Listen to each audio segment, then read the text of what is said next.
So hello everyone, नमस्कार दोस्तों, स्वागत है आप सभी का एक बार फिर से डेली करंट अफेयर्स की क्लास में। और आज है साथियों आपके 19 मार्च। लेकिन आज की क्लास के अंदर हम लोग 2 दिन के करंट अफेयर्स को डिस्कस करेंगे, 18 और 19 मार्च के। क्योंकि कल साथियों आपकी करंट अफेयर्स की क्लास नहीं आई थी, तो आज की क्लास के अंदर हम लोग 2 दिन के करंट अफेयर्स को डिस्कस करने वाले हैं। लेकिन उससे पहले एक बार हम लोग 17 मार्च के करंट अफेयर्स को क्विकली रिविजन कर लेते हैं। उसके बाद हम आज के क्वेश्चनों को डिस्कस करेंगे। जैसे साथ ही हम लोगों ने लास्ट क्लास में पढ़ा था कि अभी भारत के पहले इंडोर एथलेटिक केंद्र का उद्घाटन ये कहाँ पर किया गया है, तो ये किया गया था उड़ीसा के अंदर।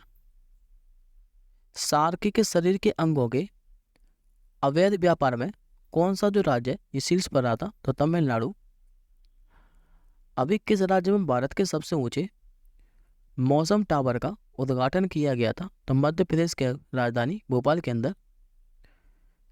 अभी चुनाव आयोग ने जो इलेक्टोरल बॉन्ड है इसका डेटा पब्लिक किया था, और इसके अनुसार सबसे ज़्यादा जो चंदा है ये किस पार्टी को मिला था, तो बीजेपी पार्टी को। मार्च 2024 में किसे केंद्रीय माध्यमिक शिक्षा बोर्ड यानी कि सीबीएसई का नया अध्यक्ष नियुक्त किया गया है, तो राहुल सिंह को। एक राष्ट्र एक चुनाव पर गठित समिति ने अभी अपनी रिपोर्ट सौंपी थी। इस समिति का जो अध्यक्ष है ये किसे बनाया गया था, तो पूर्व राष्ट्रपति रामनाथ कोविंद साहब को। सत्येंद्र कुमार सिंह ये किस राज्य के लोकायुक्त बने थे, तो मध्य प्रदेश के। विश्व उपभोक्ता अधिकार दिवस ये आपका हर साल मनाया जाता है 15 मार्च को। अभी जम्मू कश्मीर में सरकारी गेस्ट हाउस बनाने वाला पहला भारतीय राज्य ये कौन सा बना था, तो महाराष्ट्र। हाल ही में छठे क्रिटिक्स चॉइस अवार्ड में इस फिल्म ने सर्वश्रेष्ठ फीचर फिल्म का पुरस्कार जीता था, तो ये जीता था बारहवीं फेल मूवी ने। अब आज का पहला प्रश्न देखिए। आज का आपका पहला प्रश्न है, हाल ही में भारतीय सेना और किस देश की सेना के बीच एक संयुक्त सैन्य अभ्यास जिसका नाम है लेमेते 2024 ये शुरू हुआ है। तो ये शुरू हुआ है भारतीय सेना और सेशल्स की नौसेना के सेशल्स की सेना के बीच में। तो आंसर हो जाएगा आपका ऑप्शन नंबर बी। दरअसल साथियों जो लेमेत है इसका क्रियोल भाषा में अर्थ होता है दोस्ती, और ये एक द्विवार्षीय प्रशिक्षण अभ्यास है, और ये 2001 से सेशल्स के अंदर आयोजित किया जा रहा है। इस बार इसका जो आयोजन है ये 18 से लेकर 27 मार्च तक किया जाएगा। और इसमें साथियों भारतीय सेना की ओर से जो गोरखा राइफल के जवान हैं उनमें से 45 जवान इसमें भाग लेने वाले हैं, जबकि इस बार इसका संस्करण कौन सा है, तो 10वां। अब बात करते हैं आपके सेशल्स के बारे में। तो ये रहा साथियों मैप में आपका सेशल्स, जो कि अफ्रीका महाद्वीप के अंतर्गत ही आता है, और ये छोटे छोटे द्वीपों से बना हुआ देश है जो कि पश्चिमी हिंद महासागर में स्थित है। अगर आप लोग जूम कर कर देखोगे तो आपको सेशल्स कुछ इस प्रकार से दिखाई देगा। सेशल्स की राजधानी क्या है, तो ये विक्टोरिया। मुद्रा क्या चलती है यहाँ पर, तो सेशल्स रुपया। और वर्तमान में यहाँ के राष्ट्रपति कौन है, तो बेबिल रामकलावन। अब एडिशनल इन्फॉर्मेशन में बात करें तो अभी साथियों मैंने आपको 12 मार्च को ही सेशल्स से एक करंट अफेयर्स का क्वेश्चन पढ़ाया था, और ये भी मैंने आपको अभ्यास से रिलेटेड ही पढ़ा था कि अभी जो कैटलेस एक्सप्रेस 2024 अभ्यास है इसका आयोजन सेशल्स के अंदर ही किया गया था, जो कि एक बायलैटरल एक्सरसाइज थी, और इसमें कई सारे देश पार्टिसिपेट करते हैं। लेकिन इसमें साथियों भारत की ओर से INS तीर ने भाग लिया था, तो ये आप लोग याद रखिएगा। अब आज के अगले क्वेश्चन की ओर बढ़ते हैं। आज का आपका दूसरा प्रश्न है, अभी लोकसभा चुनाव 2024 ये कितने फेज में आयोजित किए जाएंगे, तो इस बार आयोजित किए जाने साथी टोटल 7 फेज के अंदर। आंसर हो जाएगा आपको ऑप्शन नंबर ए। दरअसल साथी जो 18वीं लोकसभा के चुनाव है इनकी भी जो घोषणा है ये चुनाव आयोग के द्वारा कर दी गई है। और लोकसभा जो चुनाव है 2024 ये इस बार 543 सीटों पर होने वाले हैं। जबकि इसका जो फाइनल नतीजा है ये कब जारी किया जाएगा, तो 4 जून 2024 को। 18वीं लोकसभा चुनाव के लिए इस बार टैगलाइन क्या रखी गई है, ये रखी गई है चुनाव का पर्व, देश का गर्व। इस बार के लिए 18वीं लोकसभा चुनाव के लिए ये टैगलाइन है। अब 18वीं लोकसभा चुनाव से रिलेटेड हम कुछ इंपॉर्टेंट पॉइंट को डिस्कस कर लेते हैं। जैसा कि अगर आप लोगों से पूछे कि इस बार टोटल रजिस्टर्ड जो मतदाताओं की संख्या है ये कितनी आंकी गई है, तो 96,88,21,926। लेकिन अगर इनमें से खाली पुरुष मतदाताओं की बात करें तो ये 49,72,31,994। महिला मतदाता की बात करें ये 47,15,41,888। और भारत की जनसंख्या में अगर मतदाता का प्रतिशत आप लोगों से पूछे तो ये 66.76%। और जिन व्यक्तियों की आयु 100 प्लस है उन मतदाताओं की बात करें तो ये 2,38,791 है। और लोकसभा चुनाव 2024 में इस बार कितनी ईवीएम मशीनों का इस्तेमाल किया जाएगा, तो 55 लाख मशीनों का। जबकि लोकसभा में बहुमत का आंकड़ा कितना चाहिए, तो 272। अब बात करें साथियों निर्वाचन आयोग के बारे में, तो इसका गठन हुआ था 25 जनवरी 1950 को। इसलिए हर साल 25 जनवरी को राष्ट्रीय मतदाता दिवस भी मनाया जाता है। वर्तमान में मुख्य चुनाव निर्वाचन आयुक्त ये कौन है, तो इनका नाम है राजीव कुमार। और अभी हम लोगों ने साथ ही 2 दिन पहले ही पढ़ा था कि अभी 2 नए चुनाव आयुक्त बने थे, जिसमें से एक व्यक्ति का नाम था ज्ञानेश कुमार और दूसरे व्यक्ति का क्या नाम था, तो सुखवीर सिंह संधू। नेक्स्ट क्वेश्चन देखिए, हाल ही में चुनाव आयोग ने किसे अपना राष्ट्रीय दिव्यांग आइकन घोषित किया है, तो ये किया सबसे प्यारा तीरंदाज खिलाड़ी शीतल देवी को। आंसर हो जाएगा आपको ऑप्शन नंबर डी। दरअसल जो निर्वाचन आयोग है इसने दिव्यांग तीरंदाज और अर्जुन पुरस्कार से सम्मानित शीतल देवी को राष्ट्रीय दिव्यांग आइकन घोषित किया है। जबकि साथ ही जो शीतल देवी है इनको अर्जुन पुरस्कार से कब सम्मानित किया गया था, तो 2030 के अंदर। बात करें शीतल देवी के बारे में, तो अभी शीतल देवी ने होंगजो चीन में आयोजित चौथे जो पैरा एशियाई खेल है इसमें इन्होंने 3 तो जीते थे गोल्ड मेडल, जबकि एक रजत पदक जीता था। और एडिशनल इन्फॉर्मेशन आप लोग याद रखिएगा कि अभी चुनाव आयोग ने इस बार वोटिंग प्रतिशत बढ़ाने के लिए अभिनेता जो पंकज त्रिपाठी हैं इनको अपना नेशनल आइकन बनाया था। हम लोग अगले क्वेश्चन की ओर बढ़ते हैं। ये आपका साथी मोस्ट इंपोर्टेंट क्वेश्चन रहने वाला है, आपको डेफिनेटली एग्जाम में देखने को मिलेगा। अभी महिला प्रीमियर लीग 2024 यानी कि WPL 2024 इसका जो खिताब है ये किस टीम ने जीता है, ये जीता साथी रॉयल चैलेंजर्स बेंगलोर के द्वारा। आंसर हो जाएगा आपको ऑप्शन नंबर सी।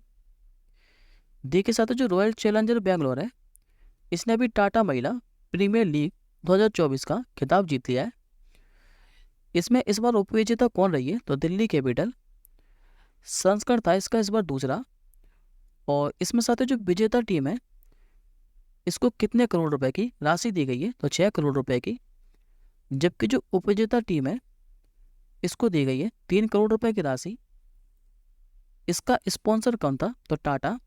और 2027 तक है टाटा इसका स्पॉन्सर। रॉयल चैलेंजर बेंगलोर की जो कप्तान थी ये थी स्मृति मंदाना। जबकि जो दिल्ली कैपिटल की कप्तान थी इनका नाम है मैग लैनिंग। और इससे पहले वाला साथ जो संस्करण है 2030 वाला ये मुंबई इंडियंस ने जीता था। बात करें WPL पुरस्कार विजेताओं के बारे में, तो याद रखिएगा साथियों सबसे ज़्यादा जो रन बनाते हैं ये लेते हैं ऑरेंज कप। और इनको ऑरेंज कप दिया जाता है सबसे ज़्यादा रन बनाने वाले खिलाड़ी को, जो कि इस बार एलिसा पेरी को मिला है रॉयल चैलेंजर बेंगलोर से हैं। पर्पल कप उसे दिया जाता है जिसने सबसे ज़्यादा विकेट ली हो। इस बार दिया गया जी आरसीबी के श्रेयंका पाटिल को, इन्होंने टोटल 13 विकेट लिए हैं। सबसे ज़्यादा जो 6 है ये किसने लगाए, तो शेफाली वर्मा ने दिल्ली कैपिटल की हैं, इन्होंने टोटल 26 6 लगाए हैं। और इस बार का जो emerging player of the season award है ये किसे मिला है, तो श्रेयंका पाटिल को आरसीबी से। नेक्स्ट क्वेश्चन देखिए, हाल ही में फूलदेई त्योहार ये कहाँ मनाया गया है, तो ये मनाया गया अभी साथियों उत्तराखंड के अंदर। आंसर हो जाएगा आपको ऑप्शन नंबर सी। दरअसल साथियों ये जो फूलदेई त्योहार है ये चैत्र संक्रांति के दिन मनाया जाता है, क्योंकि हिंदू पंचांग के अनुसार जो चैत्र मास है ये हिंदू नव वर्ष का पहला महीना होता है। अब बात करते हैं फूलदेई त्योहार के बारे में, तो इस त्योहार को खास तौर पर बच्चे मनाते हैं और घर की देहरी पर बैठकर लोकगीत गाने के साथ साथ ही घर घर जाकर फूल बरसाते हैं। जबकि इस बार जो फूलदेई त्योहार है ये कब मनाया गया है, तो 15 मार्च को। बात करते हैं पहले उत्तराखंड के बारे में, तो यहाँ की साथ ही 2 राजधानी है, एक तो समर और दूसरी विंटर। समर देखने को मिलेगी आपको देहरादून, जबकि विंटर क्या है तो गैरसैंण। यहाँ के मुख्यमंत्री कौन है, तो पुष्कर सिंह धामी। और राज्यपाल कौन है, तो ये retired lieutenant general Gurmeet Singh. यहाँ पर आपको 2 दर्रे भी देखने को मिलेंगे, एक तो माना दर्रा और दूसरा नीति दर्रा। बात करते हैं उत्तराखंड रिलेटेड करंट अफेयर्स के बारे में, तो अभी जो उत्तराखंड है ये यूसीसी बिल को लागू करने वाला पहला राज्य बन चुका था। 38वें जो राष्ट्रीय खेल है ये उत्तराखंड के अंदर आयोजित किए गए थे। और अभी उत्तराखंड उच्च न्यायालय की पहली महिला मुख्य न्यायाधीश कौन बनी थी, तो रितु बारी। बात करते हैं उत्तराखंड के नेशनल पार्क के बारे में, तो यहाँ पर फेमस 4 राष्ट्रीय उद्यान है, जिसमें से एक का नाम है जिम कॉर्बेट राष्ट्रीय उद्यान, जिससे पहले हैली नेशनल पार्क के नाम से जाना जाता था। दूसरा गंगोत्री राष्ट्रीय उद्यान, तीसरा आपका नंदा देवी राष्ट्रीय उद्यान, और चौथा आपको देखने को मिलेगा राजाजी राष्ट्रीय उद्यान। अगला क्वेश्चन देखिए, हाल ही में प्रसार भारती के नए अध्यक्ष ये कौन बने हैं, ये बने हुए तो नवनीत कुमार सहगल। करेक्ट आंसर होगा आपको ऑप्शन नंबर बी। ये जो साथी नवनीत कुमार सहगल है ये पूर्व आईएएस अधिकारी हैं और इन्होंने स्थान किसका लिया है, तो ए सूर्य प्रकाश का। बात करते हैं पहले प्रसार भारती के बारे में, तो प्रसार भारती जो है ये दूरदर्शन और आकाशवाणी के संचालन की देखरेख करता है। इसका गठन कब हुआ था, तो 1997 के अंदर, और मुख्यालय आपको देखने को मिलेगा नई दिल्ली के अंदर।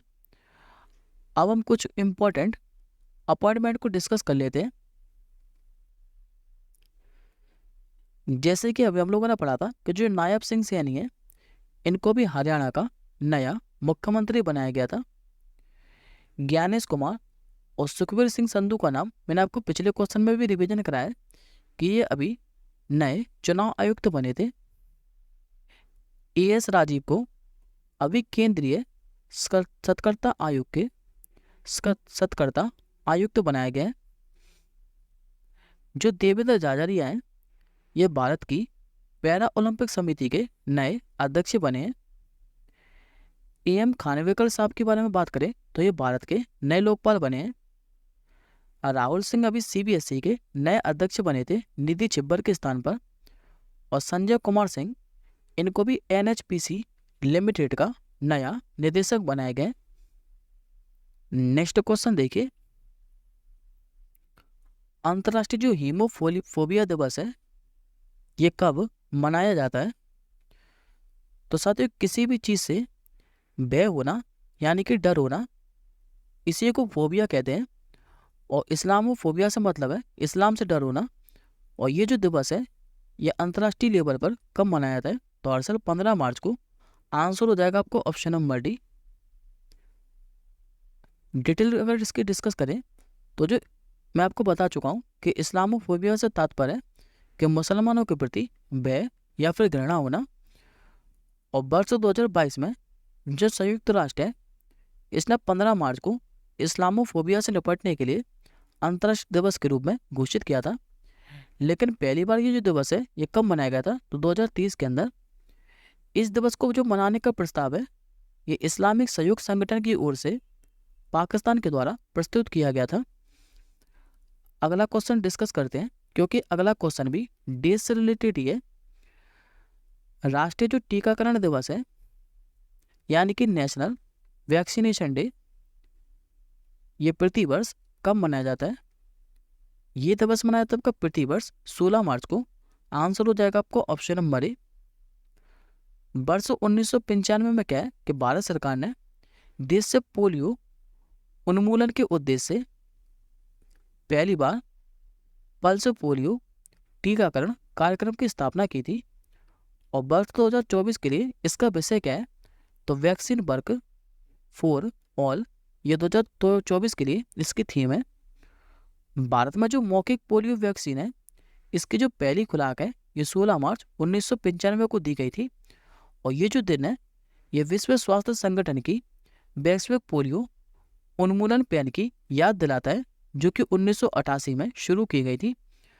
बात करते हैं वर्ल्ड हेल्थ ऑर्गेनाइजेशन के बारे में, यानी कि विश्व स्वास्थ्य संगठन। इसकी स्थापना हुई थी 7 अप्रैल 1948 को। मुख्यालय कहाँ है, तो जिनेवा के स्विट्जरलैंड के अंदर। और वर्तमान में इसके महानिदेशक कौन है, तो टेड्रोस अदाम गैब्रियस इसके वर्तमान में महानिदेशक हैं। नेक्स्ट क्वेश्चन देखिए, हाल ही में चमेली देवी जैन पुरस्कार 2024 ये किसे प्रदान किया गया है? तो ये साथी 2 महिला पत्रकारों को, जिसमें से एक का नाम है ग्रीष्मा ठाकुर और दूसरी महिला पत्रकार का नाम है रितिका चोपड़ा। तो आंसर हो जाएगा आपका ऑप्शन नंबर डी। दरअसल साथी जो ग्रीष्मा ठाकुर और रितिका चोपड़ा है इन्होंने संयुक्त रूप से वर्ष की उत्कृष्ट महिला मीडिया पर्सन के लिए चमेली देवी जैन पुरस्कार 2024 जीता है। रितिका चोपड़ा के बारे में बात करें तो ये राष्ट्रीय ब्यूरो की प्रमुख और द इंडियन एक्सप्रेस दिल्ली में राष्ट्रीय शिक्षा संपादक हैं। बात करते हैं पहले चमेली देवी जैन पुरस्कार के बारे में, तो इसकी स्थापना हुई थी 1980 को। और ये जो पुरस्कार है ये वर्ष की उत्कृष्ट महिला मीडिया पर्सन को ही दिया जाता है। चमेली देवी जैन पुरस्कार के अन्य विजेता के बारे में बात करें तो सबसे पहले जो चमेली देवी जैन पुरस्कार है ये 1981 के अंदर दिया गया था नीरजा चौधरी को। 2021 में ये पुरस्कार किसे दिया गया था, तो आरिफ जोरी को। जबकि चमेली देवी जैन पुरस्कार 2022 से धन्या राजेंद्रन को सम्मानित किया गया था। अब हम लोग कुछ अन्य पुरस्कार के बारे में डिस्कस कर लेते हैं जो कि अभी 2024 के अंदर ही दिए गए हैं। जैसे कि मैंने आपको कुछ समय पहले पढ़ाया था कि इरास्मस पुरस्कार 2024 ये फेमस राइटर अमिताभ घोष को दिया गया था। 58वां जो ज्ञानपीठ पुरस्कार है ये इस बार 2 व्यक्तियों को दिया गया है, जिसमें से एक का नाम है राम भद्राचार्य और दूसरे व्यक्ति का नाम है गुलजार। मिस वर्ल्ड 2024 का जो ताज है ये किसे पहनाया गया इस बार, तो चेक गणराज्य की क्रिस्टीना प्रिजकोवा को। अब आज का अगला क्वेश्चन देखिए, हाल ही में किस राज्य के पांडवपुल्ला गुट्टा को अभी भू विरासत स्थल के रूप में मान्यता दी गई है? ये देंगे साथ तेलंगाना के। आंसर हो जाएगा आपको ऑप्शन नंबर बी।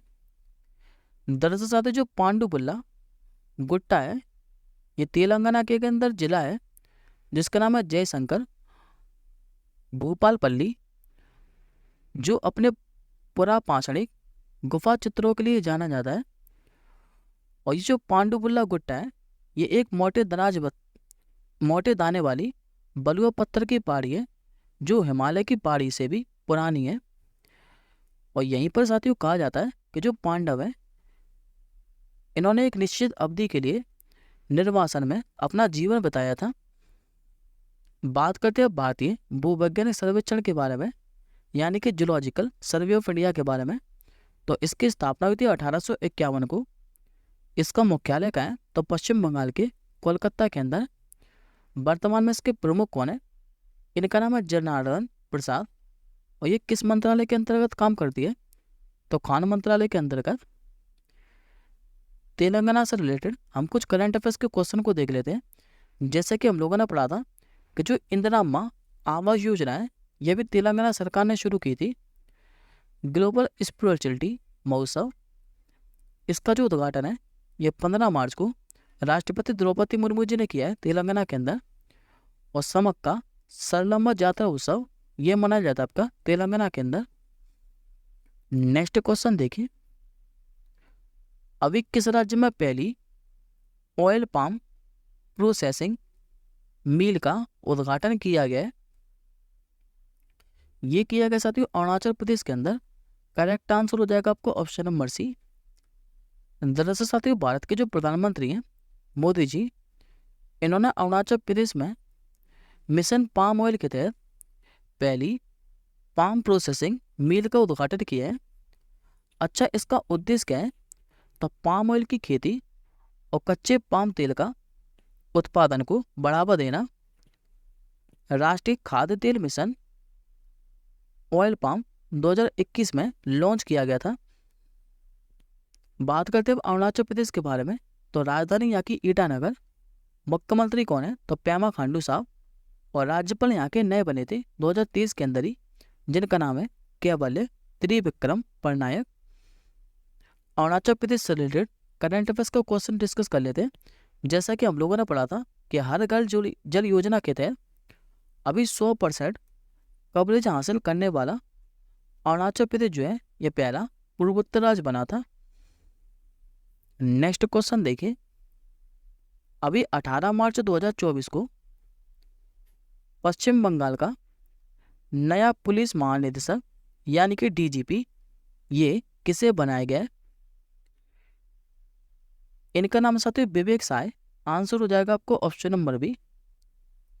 दरअसल साथियों जो चुनाव आयोग है इसने अभी 18 मार्च 2024 को पश्चिम बंगाल के जो पहले डीजीपी थे इनको लोकसभा चुनाव को देखते हुए हटाने का आदेश दिया था, जिनका नाम है राजीव कुमार।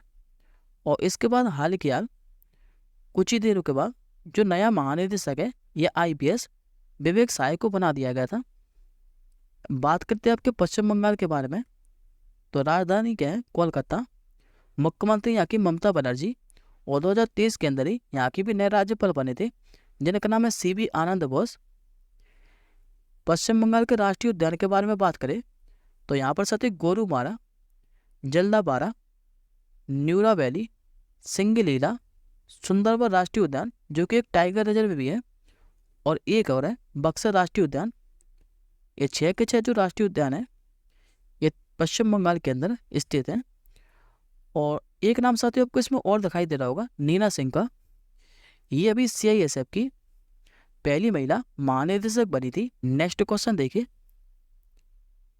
अभी रूस के राष्ट्रपति व्लादिमीर पुतिन ने कौन से भी बार राष्ट्रपति को चुनाव जीता है? इस बार जीता है इन्होंने साथी 5वीं बार। आंसर हो जाएगा आपको ऑप्शन नंबर ए। दरअसल साथी जो रूस के राष्ट्रपति है व्लादिमीर पुतिन, इन्होंने रविवार को रूस के चुनाव में रिकॉर्ड जीत हासिल की है। और 71 वर्षीय जो पुतिन है ये एक नए 6 साल के कार्यकाल के लिए अब तैयार हैं। और अब पुतिन जो है ये रूस के सबसे लंबे समय तक राज करने वाले नेता बन जाएंगे। इनका जो नया कार्यकाल है ये जब पूरा होगा तो ये किसका रिकॉर्ड तोड़ देंगे? तो जोसेफ स्टालिन का। बात करते हैं रूस के बारे में, राजधानी आपको देखने को मिलेगी मॉस्को। और मुद्रा क्या चलती है? तो रशियन रूबल। और राष्ट्रपति तो यहाँ के आप लोग जानते हैं जो कि व्लादिमीर पुतिन है। एडिशनल इन्फॉर्मेशन में बात करें तो ये भी अभी किसी ना किसी देश के राष्ट्रपति यहाँ पर प्रधानमंत्री बने हैं। जैसे कि हम लोगों ने पढ़ा था अहमद अवध बिन मुबारक, इनको भी यमन का नया प्रधानमंत्री बनाया गया था। कजाकिस्तान के नए प्रधानमंत्री कौन बने थे? तो ओल्जास बेक्टनोव। तुवालू के भी नए प्रधानमंत्री बने थे वेलेटी टेओ। और तामस सुल्योक ये भी हंगरी के नए राष्ट्रपति बने थे। आज का आपका आखिरी क्वेश्चन है, अभी किस राज्य सरकार के द्वारा किसानों को मुफ्त बाजरा बीज का वितरण ये किया जाएगा। ये किया जाएगा साथियों राजस्थान सरकार के द्वारा। आंसर हो जाएगा आपको ऑप्शन नंबर बी। दरअसल साथियों जो राजस्थान सरकार है, इन्होंने राज्य को किसानों को बाजरा और मोटे अनाज के मुफ्त बीज वितरण करने का निर्णय लिया है। अच्छा, इसका उद्देश्य क्या है? तो राज्य में बाजरा उत्पादन को बढ़ावा देना और देश के कुल बाजरा उत्पादन में राजस्थान की जो है ये हिस्सेदारी 26% है।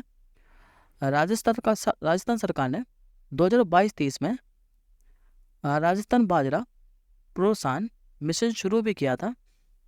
और अगर आप लोगों को साथियों याद है तो हमने पढ़ा था 2023 के अंदर कि जो यूनाइटेड नेशन है इसने वर्ष 2030 को बाजरे का वर्ष भी घोषित किया था, जबकि यूनाइटेड नेशन ने वर्ष 2024 का वर्ष किसे घोषित किया है? तो कैमेलिया का, यानी कि ऊँटों का वर्ष। बात करते राजस्थान के बारे में, राजधानी यहाँ की जयपुर, मुख्यमंत्री नए बने थे भजनलाल शर्मा और राज्यपाल कौन है यहाँ के? तो कलराज मिश्रा। एडिशनल इन्फॉर्मेशन में करंट अफेयर के बारे में बात करें राजस्थान के, तो अभी एनटीपीसी रिन्यूएबल एनर्जी लिमिटेड की पहली जो सौर परियोजना है ये राजस्थान के छतरगढ़ जिले के अंदर शुरू की गई है। आज का आपको क्वेश्चन ऑफ द डे है कि हाल ही में रणजी ट्रॉफी 2024 इसका जो खिताब है ये किसने जीता है? इस प्रश्न का आंसर आप लोग कमेंट बॉक्स के अंदर कीजिएगा। और दोस्तों अगर आपको वीडियो पसंद आए तो वीडियो पे एक लाइक और एक शेयर करना मत भूलिएगा। हम जल्दी मिलेंगे नेक्स्ट क्लास के साथ ही, तब तक के लिए जय हिंद, वंदे मातरम।